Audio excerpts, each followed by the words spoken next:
आज हम करेंगे फिजिक्स में आगे। कल हमने किया था कि वक्रता त्रिज्या क्या है, ठीक है। आज हम देखेंगे कि वक्रता त्रिज्या के बाद हम देखेंगे आज। तो सबसे पहले समझ लो कि वक्रता त्रिज्या क्या है। तो उस गोले की त्रिज्या जिसका कि यह एक भाग है उसको हम कहते हैं वक्रता त्रिज्या। ठीक उसी प्रकार हमारे पास आता है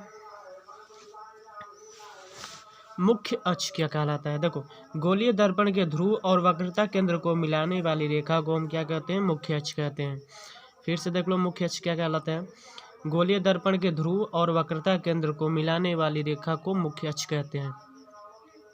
आगे जो हमारे पास पॉइंट आता है कि दर्पण का द्वारक क्या होता है।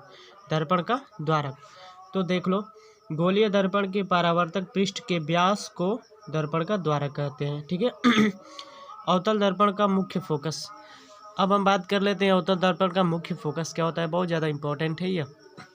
मुख्य अक्ष के समांतर आने वाली प्रकाश किरण, फिर से देखो, मुख्य अक्ष के समांतर आने वाली प्रकाश किरण परावर्तन के पश्चात मुख्य अक्ष के जिस बिंदु पर जाकर मिलती है तो उसको हम कहते हैं अवतल दर्पण का मुख्य फोकस। अवतल दर्पण का मुख्य फोकस क्या होता है उसको हम समझ लो। मुख्य अक्ष के समांतर आने वाली प्रकाश किरण परावर्तन के पश्चात मुख्य अक्ष के जिस बिंदु पर जाकर मिलता है उसको हम कहते हैं अवतल दर्पण का मुख्य फोकस, ठीक है। इसके बाद जो हमारे पास टॉपिक आता है कि उत्तल दर्पण का मुख्य फोकस क्या होता है। तो मुख्य अक्ष के समांतर मुख्य अक्ष से चलने वाली प्रकाश किरण क्या, तो मुख्य अक्ष से चलने वाली प्रकाश किरण परावर्तन के पश्चात मुख्य अक्ष के समांतर हो जाती है तो उसको हम कहते हैं क्या, उत्तल दर्पण का मुख्य फोकस कहते हैं। अब हम इसको चित्र के माध्यम से आपको समझा देते हैं। ये आपका दो फिगर है, ठीक है। पहला अवतल दर्पण का मुख्य फोकस क्या है, F1। तो देखो, मुख्य अक्ष के समांतर आने वाली प्रकाश किरण परावर्तन के पश्चात मुख्य अक्ष के जिस बिंदु पर जाकर मिलती है उसको हम क्या कहते हैं, अवतल दर्पण का मुख्य फोकस। ठीक उसी प्रकार देख लो,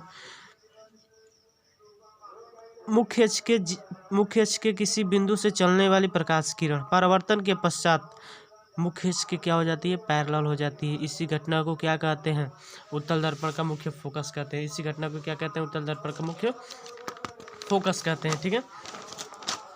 आगे जो हमारे पास टॉपिक आता है उसको हम डिस्कस कर लेते हैं।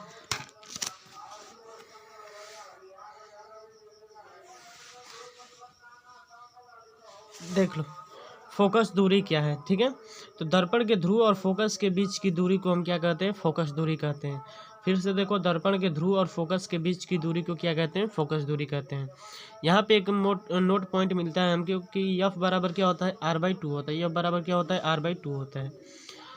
समतल दर्पण की फोकस दूरी कितनी होती है, तो अनंत होती है। बहुत ज़्यादा इंपॉर्टेंट है, ये कंपटीशन में भी पूछता है कि समतल दर्पण की फोकस दूरी कितनी होती है, तो अनंत होती है, ठीक है।